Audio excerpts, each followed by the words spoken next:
There's always been this idea of a societal risk of contagion, that if you show what happens behind the scenes in suicidality, that somehow you will suggest to people who would not otherwise do it that they should do it. And there's interesting studies about that. But the bigger issue is that if people have no idea how being suicidal is and what steps need to be taken to keep people safe, they're always afterwards going to say, I don't know. And people around them will say, oh, there's nothing you could have done. But you know what?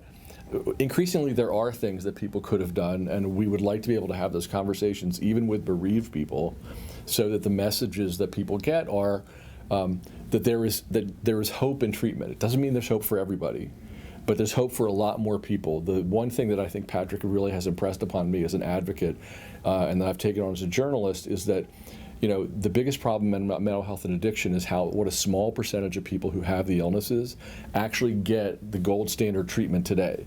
So while we want to do more research, we want to learn more, the reality is that people are afraid to take these treatments. They don't always get support for taking them. And they get a lot of mixed messages from our society about, when people say too many people are on antidepressants, what do you think that does to people who need to be on antidepressants to stay well? So I think the goal is to get people to examine a lot of different issues and to just think about these illnesses differently.